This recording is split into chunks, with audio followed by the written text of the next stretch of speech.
talk a little bit about whiplash injuries. We've already discussed the spinal cord injuries and whatnot, but let's talk about whiplash in general. So what is a whiplash injury? Whiplash itself is not an injury. Whiplash, the term whiplash refers to the movement or motion that happens that results in injury.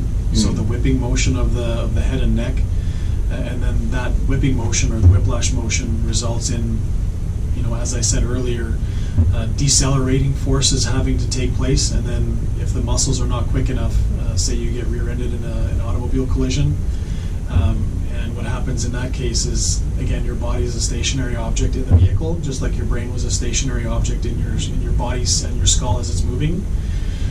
Or I should say your brain and body become stationary and your brain keeps going, which results in the brain hitting the inside of the skull. Well, in this case, when another vehicle hits your vehicle, and say you're at a stop, your vehicle gets propelled forward, but you in essence are a non-moving object in your car, so then you actually move in the opposite direction of what your vehicle is being pushed, and what changes that is your seat.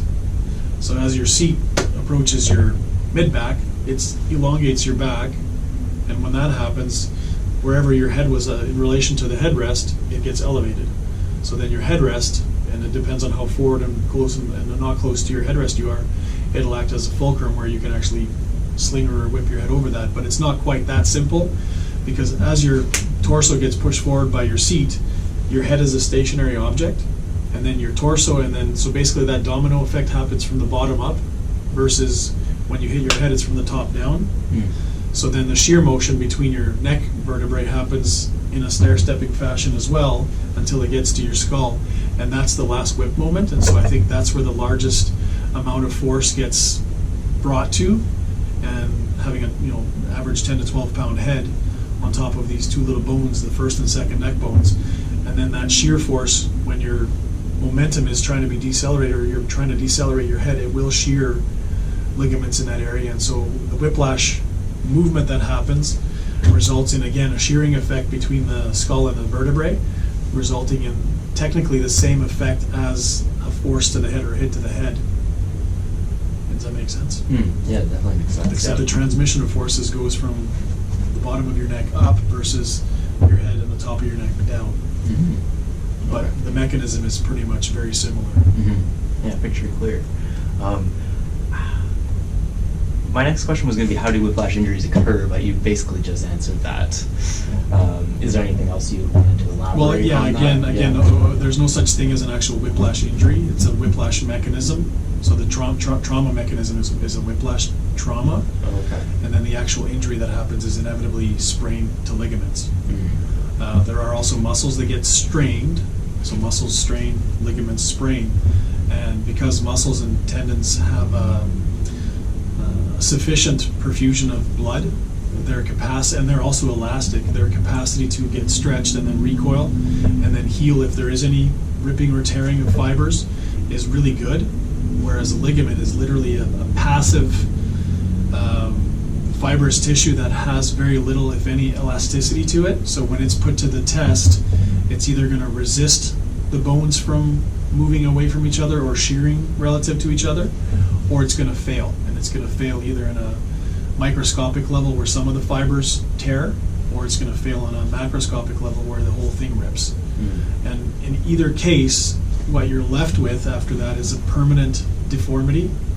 So actually in the sprain where there's some fibers that get frayed, that's a deformity, and when you actually rip it all together, it's a permanent change that doesn't really reconnect.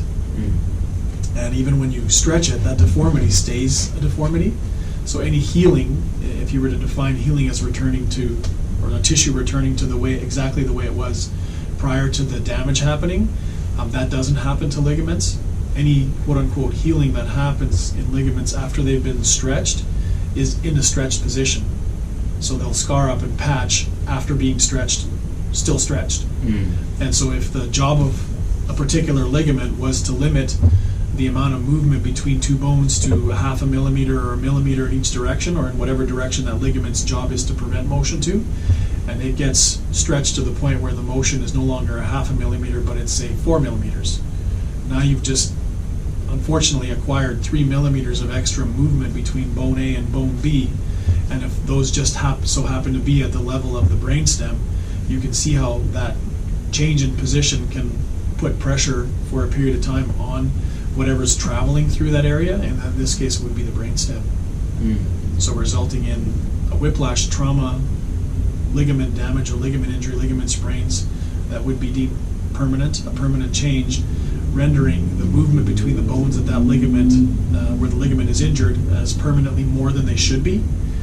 And if it's in an area where there's nervous tissue, in this case the brainstem, that's supposed to be protected by those two bones that are now moving too much, the excessive movement of those bones will put pressure on occasion with certain durations to a certain extent. Really, in essence, from that moment on, where the person will get the concussive symptoms going into their brain, because that does and will block the drainage of brain fluid through the spinal cord, in addition to physically irritating the brainstem itself due to the pressure. Very interesting.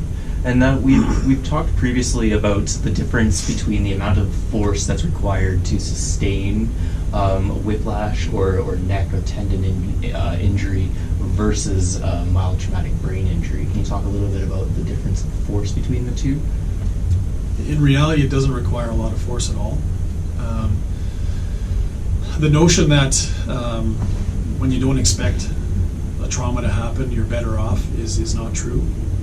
When you can muscle guard, so whether you know you're about to have a concussive blow in a game of football, or you know you're about to get rear-ended and you can splint your muscles and engage them already, then they're already pre-helping the momentum or the deceleration process of the forces that are going to move your body parts around.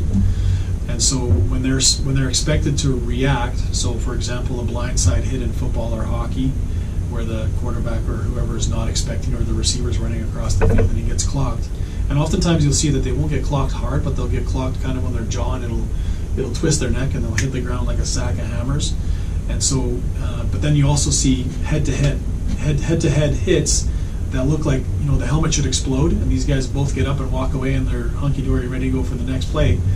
And so that's what prompts me to say that I think there's a large component here that involves the upper neck. I think they're one and the same in a lot of cases, and I don't think they're separable to a large degree, but it doesn't take a lot of force. And again, if all the factors are right, serious things can happen. I recall a colleague of mine who's done a lot of crash testing, who also worked as a paramedic prior to becoming a chiropractor, and I remember him telling several stories of when he was a paramedic that they would come across a crash scene where it was a minor little fender bender at a red light, and somebody in the vehicle that was on the receiving end had lost their life. Oh, wow. So they were, rear-ended at maybe, what they consider in this scientific thing, 5 to 10 mile an hour delta V, which is a change in velocity, which is the equivalent of you standing still at a traffic light and somebody in the exact same size vehicle with just them in there that weigh the exact same as you, so it's a 1-to-1 hit, like two billiard balls. They hit you going 10 miles an hour, their car stops, it goes from 10 to 0, it decelerates, and then your car accelerates from 0 to 10 because the forces get transmitted to you. And so that would seem like not a very large velocity to be hit at. But what ends up happening is if the person on the receiving end is not expecting it, their headrest is slightly too low, all these factors come into play, they could literally shear their spinal cord and their brainstem right in half with the shear forces of the vertebrae, if all the factors were just right. So it doesn't take a whole lot. So when you look at some of the forces that occur when people do sustain an MTBI or a whiplash related injury, it's pretty miraculous that humans can actually do for many years contact sports at a higher level without all sustaining this damage. And maybe they do. The jury's still out. I mean, there's a proposal that all of them, if not almost all of them, do. And I believe that there's some definite validity to that. But I also believe that it's not just the brain.